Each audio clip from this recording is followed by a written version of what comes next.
Which one of them? I don't know. I haven't decided. Been playing with these patterns for a while now.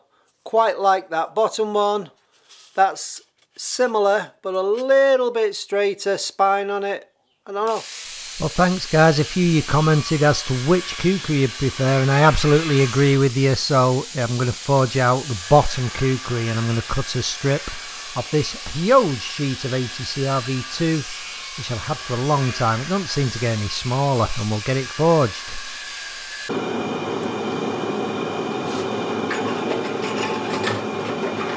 Well, there's my template, so I'm going to try and forge as much to shape as I can. The first thing I'm going to do is forge that tip in. I could have cut this out more or less to shape on the steel, but I just like this forging practice because I've never actually forged a blade this shape, you know, the shape of a kukri. So I'll keep on working on this tip. We're going to end up with a bit of a fish mouth in the end, but I'll be able to get rid of that. We'll be able to forge it back in again on itself, hopefully.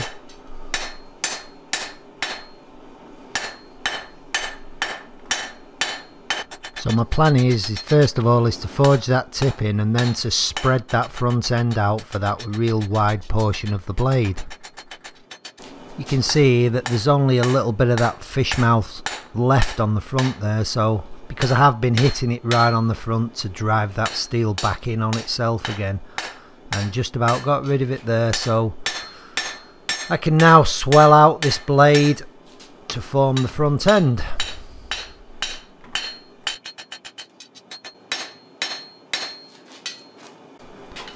What I'm hitting here is actually the spine of the knife, or the top of the knife there, and that'll be that little shark fin it will end up as.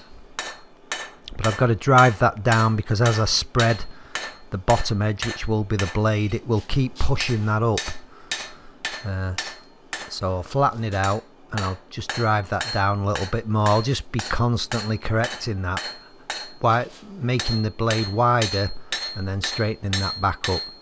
Just kind of back and forth like that for a while on this. And here, this is a couple of heats later, and you can see I've widened that front end out now. I've drawn the chalk template on the anvil so I can kind of follow that as best I can. I really do need to make some good tongs for gripping bars like this, because that rebar, although it's good, it's better, you know, for using on Damascus than sort of blades like this. I came to realise the limitations of having that bar and not having hold of the steel with a pair of good tongs.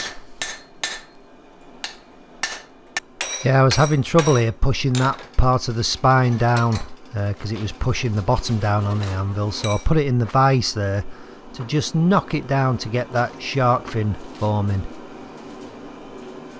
Couple of heats further along here, I'm just correcting the spine now, putting a bit of a dip in it, because I want to spread that edge a bit more to follow the blade out in width. Just get it wider, and as you do that it pushes the spine back up.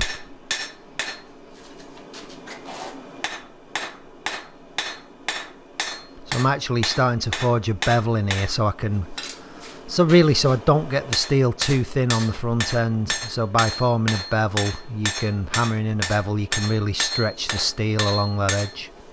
It also saves a lot of grinding afterwards. You can see how the spine is curved up there as well, which will need correcting again. A few more heats further along now, and I'm trying to put that big curve up in the blade. I've had it in the vise a couple of times, clamped it in the vise to push that front end down. This is where a pair of tongs would come in really handy, because I would have loved to have been able to hold the front end of this knife now. It would have been so much easier to work on the handle end and put that nice curve in the blade. I'm also trying to push it down to raise the shark fin back up. It was really interesting and really good to forge out this kukri. It's really good practice, you know, forging practice on a blade shape like this. So yeah, I really enjoyed it. So on this heat I've got the front more or less how I want it, but getting that front how I want it is sort of straighten the blade out again, and it's just so much easier to put this in the vise and just try and put that curve back in the blade again. And that's kind of how I've been going with this. As I said, with some tongs it would have been so much easier. So here I'm trying to work that sweep down into the handle, and this is where the tongs would have been really handy doing this bit. I realised that there's only so much I can do now with this rebar welded on, so I'm just really concentrating on getting that front right, which it is, and the handle end I'm literally just going to have to get it so it's got enough width, and just cut and grind that to shape the handle, because it's virtually impossible to do with this wretched rebar on here. So that's where we got to, that's where I forged out to. I just wished I could have forged that handle in, but anyway, we'll make some tongs and we'll correct that on the next one. So a little bit of cutting and grinding, handle drilling, we're ready, we're done, we're there, we're at profile, and I really like it. I did a couple of normalising cycles straight after I'd finished forging, but I'm just doing some grain refining here. I think I did 2 cycles just to get it set up ready for heat treating. There we go, it's been soaking for 10 minutes. Let's get into some parks and make it hard, nice and hard. And I went into temper 3 times after this. Got the edge to, I think I took it down to 58 HRC. I did 58 HRC, which I think would be a really good edge for this. It ended up at 4mm. It was actually really nice and straight out of the quench, but I did put it between my aluminium quench plates just to take any slight deviation out, but yeah, dead good. So this is the next day, and I epoxied the handle on the night before, and today I'm going to forge out this canister of scrap into a bar of Damascus. So any guesses, guys, what's in there? By the way, there's no powdered steel in that canister, we're just squishing something together. Have a guess what it is. So while the forge heats up, I'll just do a little bit of grinding and shaping on this handle. I didn't do that much really, just kind of profile the sides in, then it went onto hand sanding. But doing this, it gives me time to get that forge hot and get that billet in and get that billet really soaked well, because there's lots of different pieces in that canister and there's no powder, so we're going to have it good and hot to squash all that stuff together. Don't know if this is going to work, but we'll see.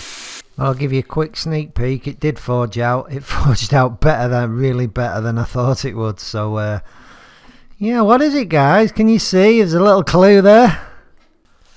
So there we are. I acid washed the blade and ground that little shark fin in and left that really shiny. It looks really cool. This is inspired by Jason Knight. I love the kukris that Jason makes, so I wanted to have a go at one of his style of kukri, and that's what I've done.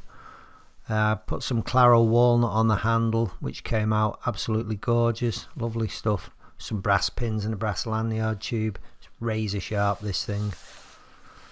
It's 4mm thick. It's a really light, fast kukri. And the next one I'm going to make will be probably thicker, say 5, 6, maybe even, I know, yeah, 6mm. I'll get some 6mm. I'll get a 6mm kukri out of that sheet, so I'll probably do a thicker one, maybe a bit longer as well, maybe another 2-3 inches longer than this. Well, that's it. I shall probably sell this knife. I'll make a sheath for it and I'll put it up on my website at some point, but that's it for now, guys. We'll be along shortly with that mystery Damascus scrap Damascus build. So thanks to my patrons. Thank you all for watching. See you quite soon.